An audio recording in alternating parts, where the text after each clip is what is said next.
Muy bien, pues buenas noches nuevamente aquí en la Escuela Apostólica Profética Cima de Águilas. Su amigo Javier Hermoso, estamos grabando las clases para que den una repasada. Está con nosotros el profeta y maestro Andrés Lechuga. Y hoy vamos a dar continuidad al curso que venimos viendo y el tema de hoy se llama Las Escuelas de Profetas en virtud de Samuel. Vamos a ver más adelante la escuela de profetas en virtud de Elías y Eliseo, pero hoy nos dedicamos a Samuel porque vimos recientemente la biografía, el carácter de Ana, la biografía, el carácter de Samuel. Y bueno, podemos ver que la historia nos enseña que hay tiempos, que hay momentos, entornos en donde la justicia y la fe caen en las naciones, en las poblaciones, aún en las iglesias, donde la justicia deja de ser y estamos en tiempos donde a lo bueno le dicen malo, a lo malo le dicen bueno. Y encontramos en la Biblia que durante el periodo de los jueces, el oficio profético decayó, la enseñanza sacerdotal decayó. En ese entonces, antes de entrar a los jueces, el sumo sacerdote Elí había menguado, había corrupción dentro del pueblo de Dios. Los hijos de Elí robaban de las ofrendas, abusaban de las mujeres del pueblo y él no los estorbaba. Y entonces se imaginan cómo estaba todo el país, cómo estaba todo lo demás. Empezaba a haber ¿cómo te diré? Una adoración a los otros dioses, a falsos dioses de la tierra cananita. Y entonces es cuando Dios levanta jueces. En este caso, el primero que levantó fue a Samuel, pedido a Dios, pedido por una mujer. Dice el primer libro de Samuel 3:11, dice, la palabra de Jehová escaseaba en aquellos días. No había visión con frecuencia. Hermanos, hermanas, ¿qué piensan ustedes del día de hoy, en el siglo XXI? Y vamos a ser más locales, en nuestro México, ¿verdad? ¿La palabra de Dios abunda o escasea? Usted dígame qué es lo que piensa. En los días de Samuel es claro, la palabra de Jehová escaseaba en aquellos días, no había visión con frecuencia. Y entonces entra el llamado de Samuel eh, en este periodo de la historia. Fue el profeta con más sentido estricto de la palabra. Fue un profeta de profetas fuerte. Y se le puede considerar como fundador del oficio profético. Él iba de lugar en lugar como maestro de Israel. No era una persona que estuviera eh, parada o vetada. No, no, no. Dice Primera de Samuel 7:16 y 7, dice, y todos los años iba y daba vuelta a Betel, a Gilgal, a Mizpa. Vean ustedes las ciudades que iba visitando y juzgaba a Israel en todos estos lugares. Y luego volvía a Ramá, ¿verdad? Tenía su Ramá, su lugar sede, porque allí estaba su casa. Y allí juzgaba a Israel y edificó allí un altar a Jehová. Entonces vean ustedes qué es lo que sucede cuando no hay palabra de Dios, cuando hay escasez de la palabra de Dios, cómo Dios levanta una escuela de profetas en varias ciudades, en varios lados. ¿Qué nos dice nuestro hermano Andrés Lechuga? Por favor. La escuela de profetas de Samuel fue muy importante en su tiempo porque formó a los jóvenes en esa escuela y es una bendición de parte de Dios tener la provisión de lo que Dios va a hacer, ya sea en un juicio, si va el Señor a hacer juicio a la nación, la escuela de profetas tiene el conocimiento, porque el Señor el Señor es el que revela su secreto a sus siervos. No hará nada el Señor sin antes revelar a sus siervos los profetas. Y si hay un juicio de Dios en una nación, los profetas tienen la sabiduría para enfrentar ese juicio y tienen la sabiduría para llamar al arrepentimiento y tienen la sabiduría para qué se va a hacer en tiempo de crisis. Que no llueva por 3 años y medio, qué se va a hacer cuando Dios quebrante todo sustento de pan, porque los juicios de Dios son las enfermedades, las guerras y las hambres y las bestias. Esos 4 juicios son. Entonces, los profetas, la escuela de profetas está preparada para saber qué va a hacer cada sociedad, qué va a hacer cada nación. Porque, por ejemplo, en Yom Kippur, Día del Perdón, se juzga, Dios juzga a naciones. Dios juzga a naciones. Entonces, la compañía de profetas, la escuela de profetas, tiene sus alumnos, sus egresados para tener esa sabiduría. ¿Y qué es lo que vamos a hacer exactamente en lo que Dios está haciendo? Adelante, profeta. Muchas gracias. Es verdad, hemos visto en estos últimos años, los últimos 10 años, varias escuelas de profetas. Reconozco mucho el trabajo que ha hecho mi querido hermano Oscar Venegas. Es un profeta para la nación. Me ha invitado a participar en muchas áreas. Y bueno, pues la Escuela de Profetas Cima de Águilas ha trabajado ya también por muchos años y vemos la visitación de profetas genuinos que nos avisan qué va a pasar. Mencionó mi hermano Andrés el Día del Perdón, el Yom Kippur, y que es el Día de Perdón Nacional. Yo creo que debemos pedir perdón como nación en tantos pecados y más estos tiempos que empieza a haber ya movimientos sociales. Los profetas siempre estuvieron presentes como denuncias, ¿verdad? Bueno, la compañía de profetas, la escuela de profetas en la Biblia se le denomina compañía de profetas, ¿verdad? Samuel en varios lados, en Betel, Gilgal y Mizpa, y luego en Rama, empieza a convocar. Él sabía que el culto a Jehová estaba decayente, había decaído en los días de Elí, y había necesidad de formar no una escuela sacerdotal, ¿verdad? Los sacerdotes, los pastores de la nación habían corrompido. Hacía falta algo que trajera palabra de Dios a la tierra y funda lo que la Biblia dice en el primer libro de Samuel 1:10, la compañía de profetas. Vamos a ver algunas peculiaridades de esto, ¿no? En el Antiguo Testamento, pues hay diversos hombres escogidos de Dios que hablaron a la nación.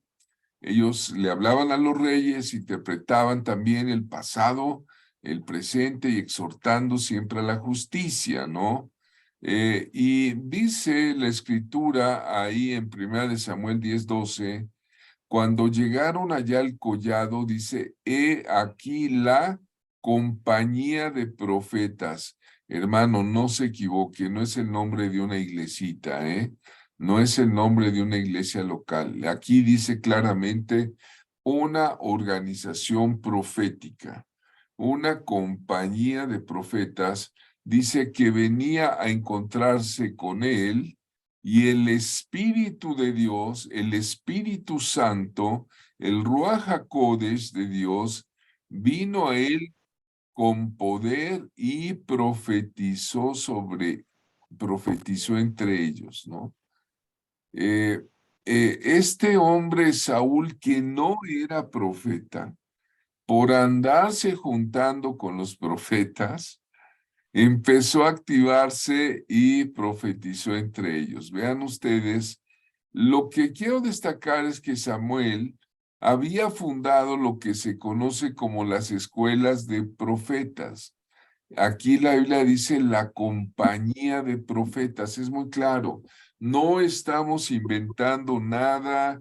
Hay pastores que dicen, ¿qué te pasa? ¿Por qué? A mí me lo han dicho directamente en la alianza de pastores. ¿Por qué estás enseñando eso? Digo, porque la Biblia lo dice claramente. Compañía de profetas, ¿no? ¿Y qué eran las escuelas de profetas? Dice que ahí los jóvenes recibían su educación. ¿Qué clase de educación era? Era una educación profética. Eran conocidos como los hijos de los profetas también. Fíjate nada más, ¿no? Esto lo podemos ver en el segundo libro de Reyes, 3:5, ahí está en tu manual. Ya en los días de Eliseo, más adelante, dice que saliendo Eliseo, los hijos de los profetas que estaban en Betel, otra ciudad, ¿sí? Entonces vean cómo los hijos de los profetas o compañía de profetas aparece en la Biblia. Es bíblico. No, pero es del Antiguo Testamento, sí, pero todo el consejo de Dios está en las Escrituras. Decía Pablo, no he rehuido anunciaros todo el consejo de Dios. Vemos este pasaje, o no sé, adelante Andrés, si nos quieres compartir algo, por favor. ¿Hablando de qué, perdón? Del asunto de la compañía de profetas. Ah, sí, era una compañía de profetas en aquel tiempo, no incluía mujeres, eran puros hombres, pero en la actualidad pues, somos profetas del Espíritu Santo y las mujeres como profetisas pueden participar en la compañía de profetas. Esta compañía de profetas era especial porque convivían todos en un lugar, le servían al profeta, convivían, entonces el profeta los conocía, sabía que en qué se movía, el profeta Samuel conocía a sus estudiantes, sabían cómo se desenvolvía cada uno de ellos, y entonces todos ellos estaban participando en la nación de Israel. Y esa compañía de profetas sabía también tocar algunos instrumentos, como Dios ha permitido tocar algunos instrumentos para que crear una atmósfera profética. Y entonces vemos en un pasaje de la Biblia cómo estaban ellos bajando de un monte con la flauta, con el pandero, estaban alabando a Dios, y esa atmósfera profética entre todos los estudiantes, entre toda la escuela, hacía que el Espíritu Santo se desenvolviera y tuviera una revelación de los propósitos de Dios para Israel. Adelante, profeta. Bien, pues vean ustedes como dice el profeta Andrés, que si había compañeros de profetas varoniles, vimos a Débora. Débora es una juez, es una gobernanta de Israel, es decir, Dios puede usar a quien quiera, como quiera, y por supuesto que va a usar poderosamente a las mujeres, ¿verdad? Pero vamos a ver qué pasó en días de Saúl. Dice, aconteció que cuando todos los que le conocían a Saúl, antes vieron que profetizaba con los profetas. ¿Cómo es posible que un incrédulo, un hombre que no estaba en la escuela de profetas, empezara a hablar de Dios, a magnificar de Dios? Dice, el pueblo decía el uno al otro, ¿qué le ha sucedido al hijo de Cis? Así se llamaba el papá de Saúl, Cis. ¿Qué le ha pasado? ¿Qué tiene ahora? Bueno, Saúl también entre los profetas, de ahí se hizo un dicho en Israel, ¿no? Saúl también entre los profetas, y algunos de ahí respondió diciendo, ¿y quién es el padre de ellos? Pues el padre de ellos espiritualmente era Samuel. Dice, por esta causa se hizo proverbio, también Saúl entre los profetas. Bueno, vean ustedes, estábamos comentando en el nombre del Señor, en los días de Moisés, ¿qué pasó? La transferencia de espíritu. ¿Se acuerdan ustedes de este concepto? Cómo el espíritu que estaba en Moisés pasó a los 70 ancianos. Pues aquí se vuelve a mencionar que en estas escuelas de Ramá, donde estaba la sede de Samuel, hay que notar la transferencia de espíritus. Es decir, que el espíritu de los profetas cayó sobre Saúl y hoy podemos decir el poder profético del espíritu llega aún sobre los incrédulos que no lo buscan. Entonces vean ustedes, los hijos de los profetas eran vasos directos de Dios donde se depositaba el espíritu profético, el don profético, y por eso hoy día estamos llamados a instruir a mucha gente profética acerca de la voluntad de Dios. Como yo le decía a algunos hermanos pastores, hay mucha gente profética. No todos son pastores. No todos son evangelistas de ministerio. Aunque todos debemos pastorear nuestra familia, aunque todos debemos anunciar el evangelio a toda criatura, pero ministerialmente hay mucha gente profética en las congregaciones. Y este discipulado que Dios nos ha dado es totalmente cristiano, es bíblico, pero el enfoque es profético. ¿Para qué? Para activar a las compañías de profetas que hay en las iglesias. Empezamos en el año 2011, voy a hacer un poco de historia y me encontré una foto. Están varias hermanas que hoy están sirviendo, ¿verdad? Está la pastora Lourdes, está la hermana Evelia que levantó un grupo importante de panderistas y de adoradoras, ¿no? Está una hermana que hoy trabaja en Amistad Cristiana, está Julie, que ha dado también mucho discipulado. Está el chavillo de Javier de Regil, ahorita está haciendo una campaña en Cuba, ¿no? Y está el abogado Dan. Y tengo el gusto de haberlos enseñado a todos. Gracias a Dios que Dios usó esta vida. En ese entonces estaba yo jovenazo, vean ustedes. y entonces empezamos a trabajar, ¿no? Y al igual que en aquel entonces había jóvenes piadosos, inteligentes, que recibieron el nombre de los hijos de los profetas, y a medida que estudiaban la palabra de Dios, iban recibiendo fuerza de lo alto, gozaban del respeto, de la confianza del pueblo, y bueno, pues ahí estaba, ¿no? Digo, algunos con unos ministerios más o menos, ahí está, vean, una generación de compañías de profetas, todos tienen ahí su certificado. Ahí está el hermano Lechuga, ahí ya lo vi, está atrás del profeta Oscar Venegas, que es un compañero muy importante con mucho trabajo a nivel nacional en muchas ciudades. Y ahí está este muchacho Javier Hermoso también como director, ¿verdad? ¿A cuántos conoces ahí que están sirviendo a Dios, Andrés? Y pues a varios están sirviendo al Señor. De hecho, yo he tenido oración con algunos estudiantes y es bonito que todavía siguen, como ahí está la hermana Cecilia, parece que, no recuerdo bien ya sus nombres, pero siguen. Está Ana Falcón, está la hermana Pil, está Heréndira Domínguez, está la hermana Angélica, está la hermana Cecilia. atrás de ti está, no, está esta hermana Guerra, bueno, está Oscar Venegas, estás tú, estoy yo. Bueno, es una compañía de profetas, ¿no?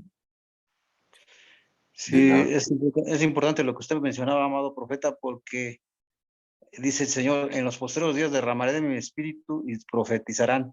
O sea, así como Samuel, como Saúl empezó a profetizar, pero no era profeta de oficio. Entonces, por parte del poder del Espíritu Santo, todos podemos profetizar, pero no todos somos llamados al oficio de profeta.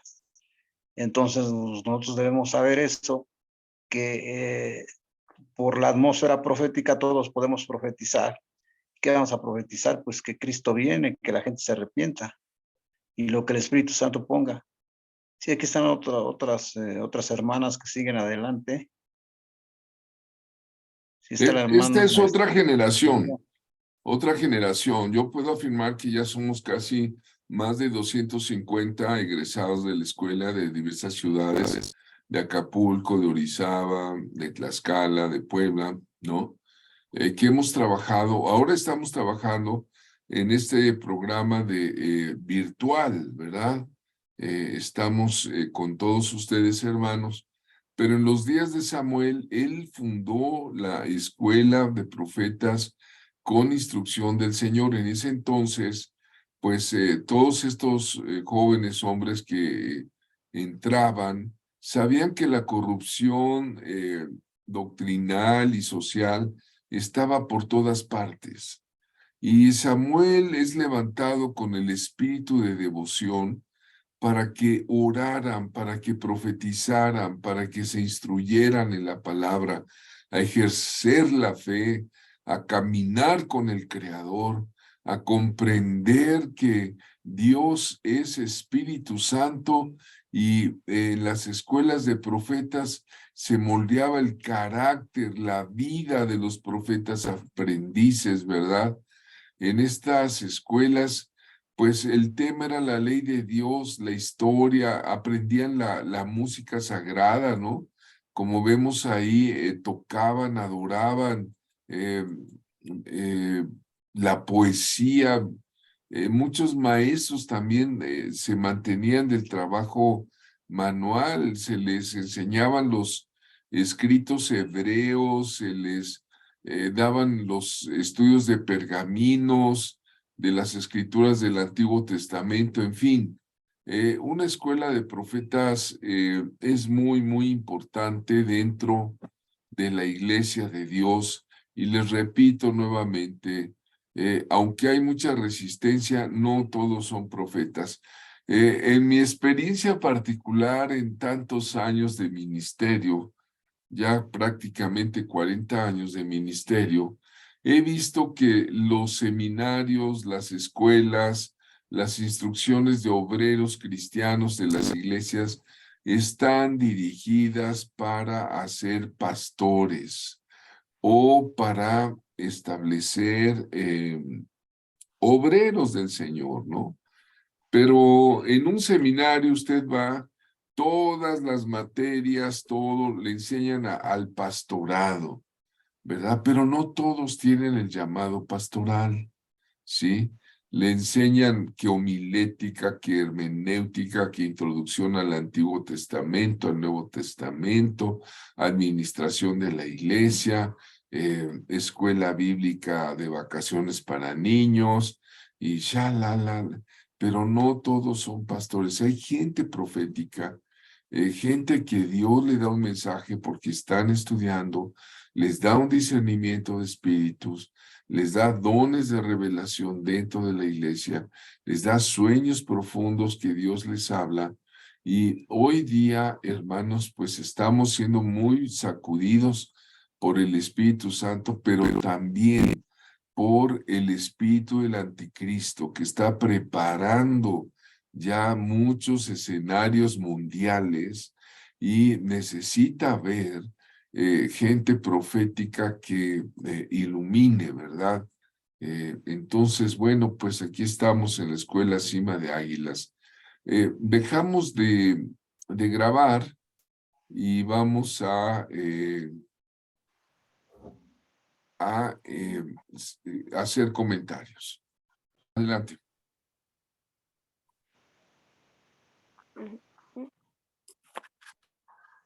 Bien. Pues vamos a continuar, si ya se está grabando, espero que sí se está grabando. Bueno, saludos. Con las características de los profetas del Antiguo Testamento, no coman ansias, vamos a ver después los del Nuevo Testamento. Gracias a Dios hemos caminado ya por todo un periodo de la escuela mosaica y les vuelvo a repetir lo que nuestro amadísimo Señor Jesucristo dijo acerca de los niños. De cierto os digo que el que no recibe el reino de Dios como un niño no entrará en él. Creo que debemos buscar a nuestro Señor con esa transparencia, esa inocencia, esa dependencia de ser unos niños que necesitamos el cuidado, la enseñanza, la instrucción, ¿verdad? Y ser como esos niños, dejad a los niños venir a mí y no se los impidas, ¿no? Bueno, vamos a continuar eh, con el profeta Natán. Entramos a otro periodo, ya en las monarquías, después de Samuel que empieza a establecer reyes, encontramos un mover profético y vamos a entrar con Natán. Natán, su nombre significa Dios ha dado. Es una dádiva, una recompensa. Natán, qué bonito nombre. Dice la escritura en 2 de Samuel 7:2, dijo el rey al profeta Natán. ¿Qué le dijo el rey David? ¿Qué le dijo al profeta Natán? Mira, ahora yo habito en casa de cedro y el arca de Dios está entre cortinas. Aconteció aquella noche que vino palabra de Jehová a Natán, diciendo, ve y di a mi siervo David, así ha dicho Jehová, ¿tú me has de edificar casa en que yo more? Conforme a todas estas palabras y conforme a toda esta visión. Así le habló Natán a David.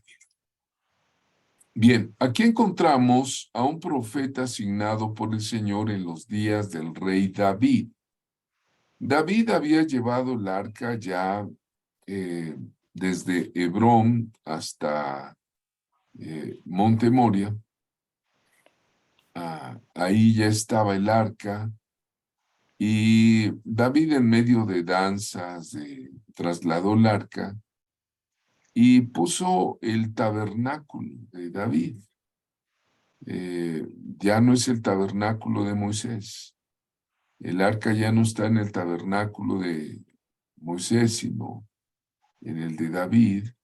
Y de ahí le surge a David edificarle un templo al Señor. Y hay un hombre de Dios que es el profeta Natán, y David le dice a David le dice a Natán, en otras palabras, me gustaría edificar el arca de Dios, que está ahorita entre velos, entre cortinas. Yo tengo un palacio de cedro, un palacio de lujo, y Dios ve entonces el corazón de David, lo consulta con el profeta Natán, y Natán recibe la palabra de Dios esa noche, ¿no? Natán fue un profeta de la corte real. Qué bueno es cuando hay consejeros proféticos. Estuvo todo el reinado de David. Estuvo en los primeros años de Salomón y David lo consultó con respecto a la construcción del templo, como vemos en este versículo. Y el profeta es un sabio consejero en las cosas del Señor. El profeta ha de darle consejo a los pastores, a darle de consejo. porque esa es nuestra labor, nuestra misión. Luego voy a dar un ejemplo de un consejo que le di reciente a un hermano pastor. Pero Natán, otra vez, significa Dios ha dado, es una recompensa. Y este profeta hebreo trabajó en dos reinados, David y Salomón, y fue un consejero espiritual, ¿no? El profeta debe caracterizarse por su sabiduría. Dice la escritura en otra parte que el pueblo sin profecía se desenfrena. ¿Qué es eso de desenfrenarse? ¿Te puedes imaginar un tráiler en la camioneta sin frenos, en la carretera sin frenos? ¿Qué va a pasar? Y el pueblo sin profecía se desenfrena. Por eso es bueno tener gente profética como consejeros. Andrés Lechuga, adelante, ¿qué nos dice de Natán? Sí, Natán es un profeta de la corte real, en el caso de David, y se caracteriza por ser valiente, porque cuando él le toca profetizarle, hablar a David acerca de construir el lugar para el arca del pacto, se requiere de diligencia y valor para declarar lo que Dios ha dicho. Pero cuando el profeta, bueno, también el profeta David, comete adulterio y comete homicidio, ahí Natán tiene que darle la palabra de otra forma y le empieza a decir que un hombre rico no quiso sacrificar sus ovejas, que sacrificó la de un hombre pobre. Y entonces dice David, pues que ese hombre pague 4 tantos. Y Natán le dice, tú eres ese hombre. Entonces se ve la sabiduría de Natán, la valentía con que actuó, y era para él, para Natán fue una prueba fuerte, porque el rey David tenía el poder para matarlo, pero él fue valiente, Natán fue valiente, y entonces nosotros los profetas tenemos que tener esa valentía de parte de Dios para decir las cosas a quien tengamos que decírselas. Que Dios nos dé esa valentía que tuvo Natán. Sí, muchas gracias. Mencionó nuestro hermano Lechuga dos cosas, dos cualidades, la sabiduría y la valentía del profeta, ¿no? En ese tiempo, el rey era la cabeza del imperio, era el monarca absoluto, era un hombre que tenía ejércitos, guardias, y lo que él quería se hacía, era tremendo el poder emanado de un rey. ¿Qué hubiera pasado si Natán llega sin sabiduría? Me refiero a que hubiera llegado y le hubiera dicho, óyeme, David, eres un miserable adúltero. Te metiste con la mujer ajena y mataste a su marido. Desgraciado. El Señor te reprenda. ¿Qué hubiera pasado?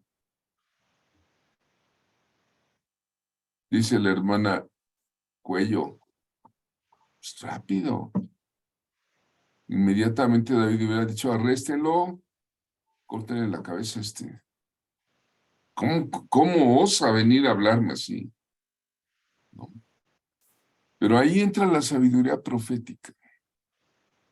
Decía nuestro hermano Andrés, hay que decir las cosas a quien se la debemos decir, pero es la sabiduría profética. Uno de los dones del Espíritu Santo, bendito sea, es la palabra de sabiduría. Hay mucha diferencia en presentar los argumentos como los que presentó Natán. ¿Qué hace Natán? Le da una parábola, ¿verdad? Viene con el rey y le dice, había dos hombres en la ciudad, uno rico y otro pobre. El rico tenía muchas ovejas y vacas, Pero el pobre no tenía más que una sola corderita que había comprado y criado. Había crecido con él y con sus hijos. Comía prácticamente de su mes esa corderita de ese hombre pobre, dice. Pero vino el hombre rico porque tuvo una visita. Y el rico que tenía tantas ovejas y vacas, no quiso tomar de esas ovejas, esas vacas. Y fue donde estaba el hombre pobre, le quitó su oveja y la preparó y se la comió y se la comieron. ¿Cómo le habló Natán, Qué sabiduría. Y dice que David cuando oyó eso, se enojó, dice textual, dice, se encendió el furor de David.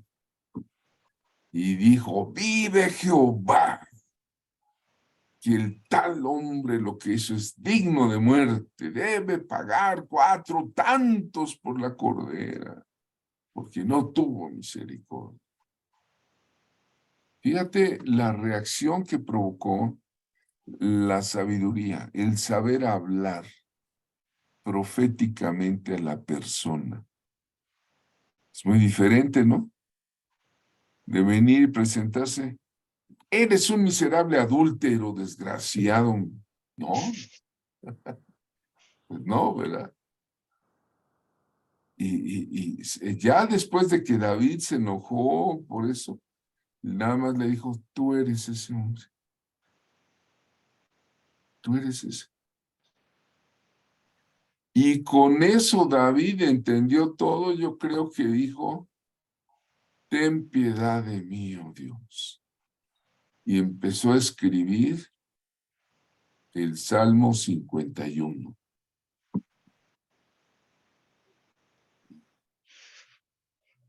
¿Y cuántos de nosotros no hemos encontrado un profundo humanismo, un arrepentimiento en el Salmo 51? Yo sí lo he encontrado. Crea en mí, oh Dios, un espíritu nuevo. Renueva un espíritu nuevo. Lávame con hisopo. Todo lo que activó un profeta valiente, un profeta sensato. ¿Por qué no? ¿Cuál fue el caso de David? Si David era un hombre de Dios, era un hombre entregado, era un hombre que servía a Dios con todo su corazón, pero ¿qué pasó? Hizo 3 transgresiones, no sé si en la diapositiva allá arriba se ve, arriba del terrado, allá está David ahí en un balconcito, está viendo cómo se baña Betsabé. Era tiempos de guerra, David no salió a la guerra, estaba viendo, algunos dicen, es que estaba de fisgón, y usó 3 transgresiones. Primera hizo un adulterio. Luego hizo embriagar a Urías para disimular su propia culpa al esposo de esa mujer, Betsabé. Y luego, pues, dio órdenes de que, pues, lo mataran, lo dejó al frente de la batalla. Ahora, hermanos, algo muy importante es que Dios no hace acepción de personas y la Biblia narra los hechos del pecado tal como son. Eso es lo fascinante del libro bíblico, ¿verdad? David, el elegido de Dios, fue culpable de una conducta, hermanos, pues de veras, pues vergonzosa, ¿no? Pero bueno, a ver, vamos a ver, ¿qué hemos de observar de la conducta de Betsabé? ¿Verdad? Muchas veces nos recordamos esa parte donde le traen una mujer adúltera al Señor Jesús y le dicen, esta mujer fue sorprendida en el acto mismo del adulterio, ¿qué se debe de hacer? Y ya están todos los fariseos y todo el pueblo con sendas rocas en la mano para apedrearla. ¿Y dónde estuvo el hombre? Luego me pregunté, bueno, ¿y por qué no agarraron al hombre? Pues si lo agarraron en el acto mismo, ¿no? Fue un caso de dos. Y así en el caso de Betsabé, nada más he oído muchos mensajes de que sobre David. Y a ver, ¿y la conducta de Betsabé? No, David se fijó en Betsabé al verla bañándose, mientras él se paseaba en el terrado de su casa. Oye, pues ¿qué no tenía Betsabé casa adentro donde bañarse? ¿O hemos de suponer que Betsabé no se daba cuenta de que se estaba bañando en un lugar donde podía ser observada? A ver qué dicen, hermanos. En las casas del oriente, pues sí, el terrado es el patio, ¿no?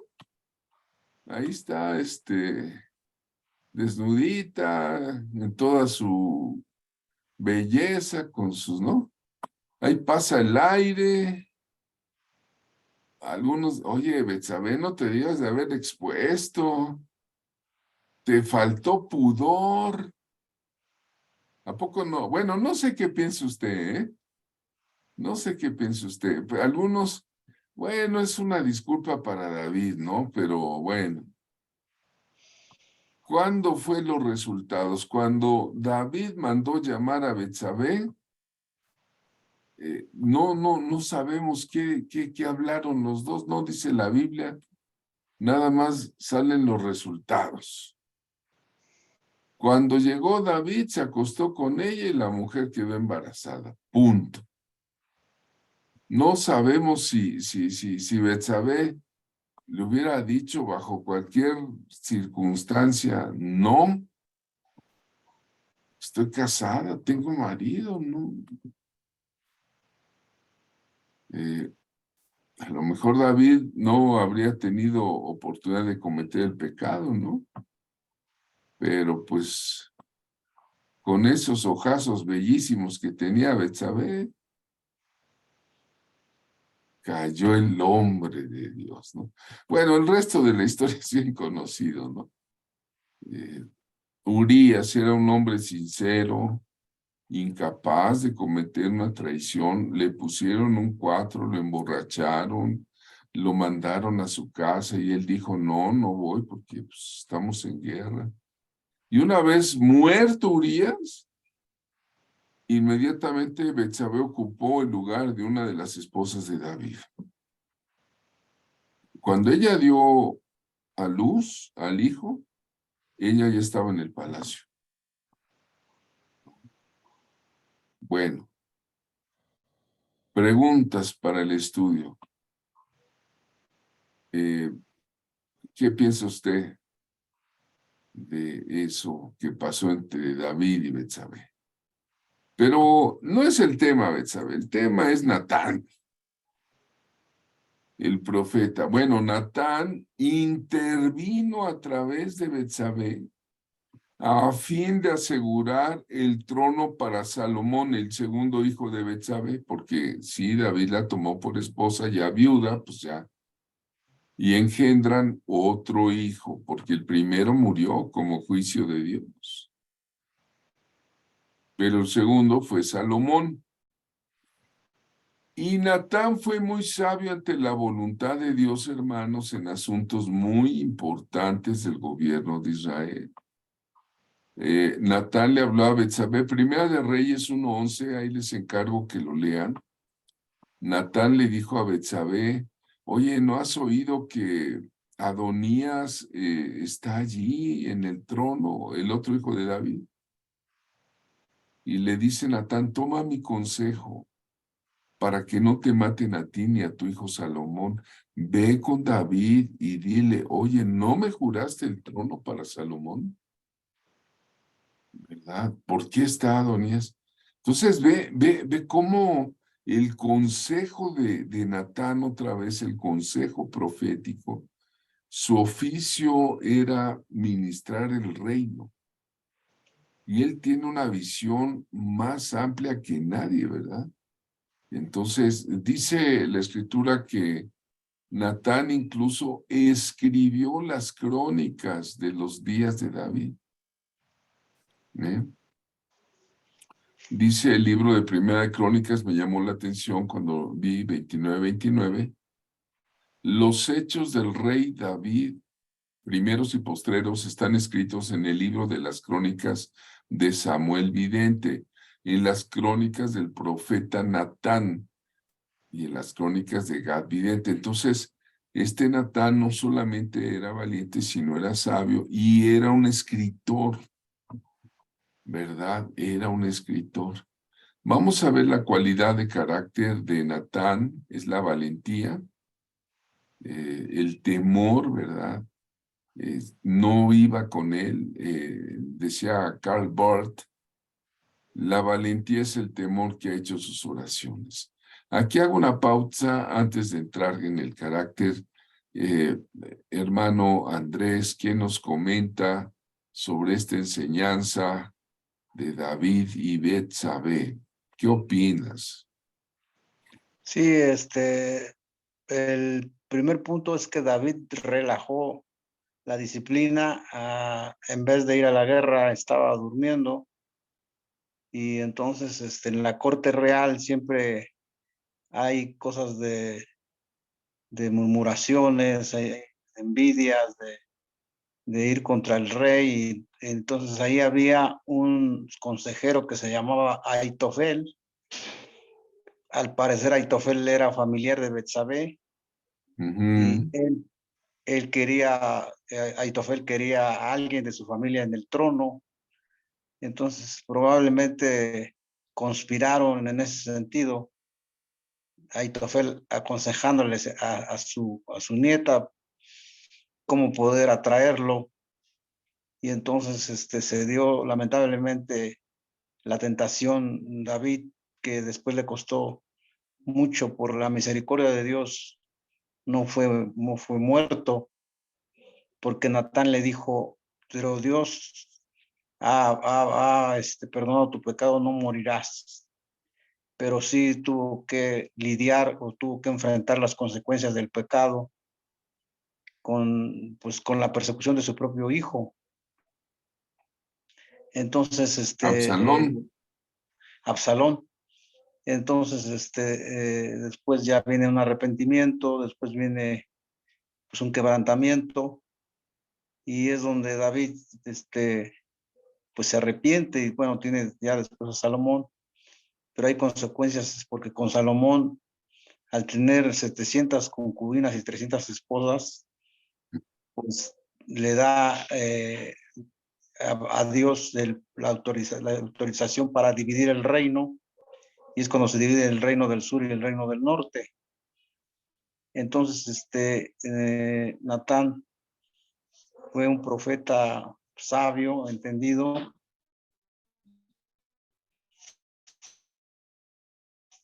pero también está por otro lado la conspiración y el constante asedio de los enemigos de la fe para hacernos caer en tentación.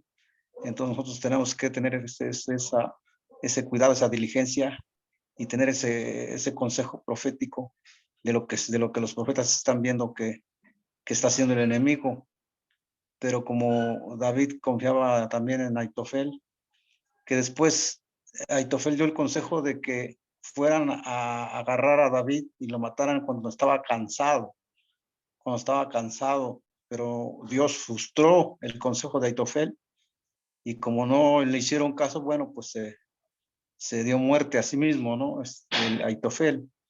Entonces nosotros debemos estar siempre descansados en el Espíritu Santo para que tengamos resistencia, porque estamos en una batalla espiritual, y que Dios nos dé ese descanso y esa fortaleza. Adelante, profeta. Muchas gracias. Bueno, una cualidad de carácter es la valentía, ¿verdad? Entonces, como alumno de la escuela, como hija de Dios, como hijo de Dios, es bien importante la valentía con la sabiduría. Yo quiero invitarles, hermanos, que esta noche podamos orar a Dios para pedir espíritu de valentía. Amén. pero unido a la sabiduría, ¿sí? La valentía es bien importante porque hay algunos de ustedes que, con todo respeto, tienen exceso de temor, son temerosos, y entonces es el tiempo de detener tu vida y pedir el espíritu de valentía para enfrentar el temor. Recuerda que el perfecto amor echa fuera el temor. ¿Quién tiene el perfecto amor? El Señor Jesús. Y Él puede darnos espíritu de valentía, ¿sí? Yo quiero invitarlos que busquen en su corazón si tienen algún temor, alguna persona, alguna situación que no han podido enfrentar, y hay que hacer algo al respecto, ¿no? Hay que hacer algo para que tengas valentía, desarrollar valentía, ¿no? Por ejemplo, hay personas que tienen mucho miedo de hablar en público. Se paran delante de una gente y aunque tengan palabra profética, les da pánico escénico, es nada más de ver a la congregación me pongo a temblar. No, este es el mayor temor de la mayoría de la gente, el de hablar frente al público. O cualquier otro temor que tengas, es necesario que ahora esta semana, hermano, te desafío, hermana mía, te desafío a que le hagas frente. Así como Natán se enfrentó a David y le habló con sabiduría, habla con tu cónyuge, con tu consejero, con algún amigo de confianza, dile qué debo de hacer porque tengo este temor, haz lo correcto, hazlo porque venciendo ese temor, entonces el Señor te va a impulsar a ir en más victorias, ¿verdad? Si de todas formas vas a tener que vencer el miedo o las dudas alguna vez, pues hay que hacer algo que valga la pena, ¿no? Hazlo esta semana, es la tarea, esta semana. Enfrenta lo que tengas que... Mira, Natán enfrentó un rey.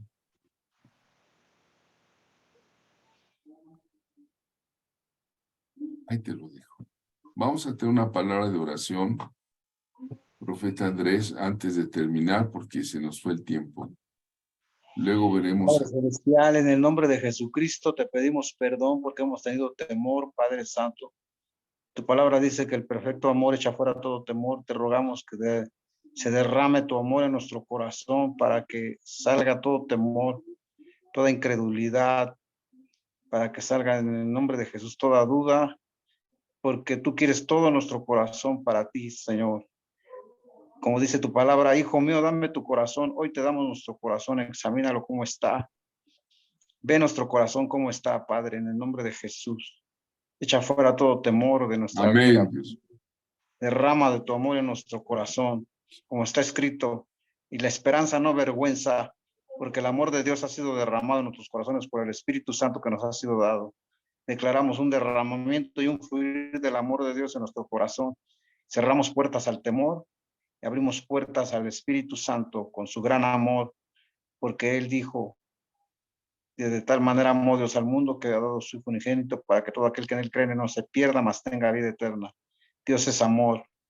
Viva tu perfecto amor. Primera de Corintios 13 dice que el amor es sufrido, no se envanece, no guarda rencor, no es jactancioso, no se goza de la mentira, sino se goza de la verdad, no se goza de la injusticia. Que tu amor fluya en nosotros, Padre. En el nombre de Jesús, tu amor venció y vencerá. Amén. Amén, amén. Sigo orando, sigo orando. El amor de Dios cubre multitud de faltas, Padre, y uno de los pecados más fuertes que puede haber es la cobardía, Señor. Si aquí, entre los hermanos, entre los hombres y mujeres que están aquí, hay cobardes, Señor, yo sé que no van a entrar al reino de los cielos, porque los cobardes no entrarán. Quita todo espíritu de cobardía ahora en el nombre de Jesús. Danos un espíritu de valor, un espíritu de valentía, pero con sabiduría para saber enfrentar todo temor, Señor. Si hubiera algún temor, alguna situación, alguna circunstancia, alguna persona, algún asunto no resuelto de la vida, hoy, Padre, te pido sueltes bondadoso, Señor, el espíritu de valentía que estuvo en los valientes de David, Señor, el espíritu de valentía que estuvo en David cuando enfrentó a Goliat, el espíritu de valentía que estuvo en Natán, Señor, cuando le explicó a David su pecado. Padre, en el nombre de Jesús, haz profetas valientes, esforzados, Señor, hombres y mujeres de agallas en este momento. Padre Santo, por tu espíritu, suelto valor, valentía, valor lleno de amor, lleno del amor de Dios, así como Jesús no fue un cobarde, sino que el Señor fue a la muerte y muerte de cruz, consciente en obediencia para pagar mis pecados y los de todo este grupo y de todos los creyentes, Señor. Nadie con más agallas que Jesucristo, que fue valiente. Señor, así, Padre, haznos hombres y mujeres valientes para predicar el Evangelio, Señor, para que plantarle la cabeza al diablo en el nombre de Jesús. En el nombre de Jesús, Dios mío, en este momento atamos principados, potestades, gobernantes de tinieblas que han causado temor a mucho pueblo, a este grupo, Señor. Si hay algún demonio de miedo que esté deteniendo algo, Señor, allí, fuera en el nombre de Jesús Cristo. Ahora, Señor, con la valentía de la cruz del Calvario, Señor, Padre, se van a caer, Padre, todas esas potestades, todos esos pecados, Señor. David fue confrontado con poder, con amor, con sabiduría de Natán, Señor. Alabasha, Mahayaba, Ribacando, Brequén del Estaya. En el nombre de Jesús te dice el Señor, pueblo mío, mira, Jalihaya, Macayaha, que te mando que te esfuerces y que seas valiente. Y te vuelvo a decir, no temas, no temas, no desmayes, porque yo, dice el Señor, estoy contigo, dice el Santo de los Santos. Alabado sea el Rey, alabado sea, recibe ahora cielos abiertos de valentía para tu corazón. Amén. Alabado sea el Señor. Amén. Amén, amén, amén, aleluya. Denle la gloria a Dios. Gloria a Dios. Gloria a Dios, amados del Señor. Se nos fue el tiempo esta noche. Gloria a Dios. Yo creo que mañana vemos con claridad más las cuestiones de que vimos hoy, de la escuela de profetas, de Natán también. Nos estamos yendo despacito, pero es el Espíritu de Dios que nos llena. Amén. Yo creo que nos despedimos para no quitar Amén. más tiempo a ustedes. Están casi dando las 10, cuarto para las 10. Nos vemos mañana. Lean su lección sobre Gad y sobre los profetas y sobre David también. Vamos a continuar con las monarquías, la profecía en las monarquías. Amén. Bueno, y por favor depositen esta semana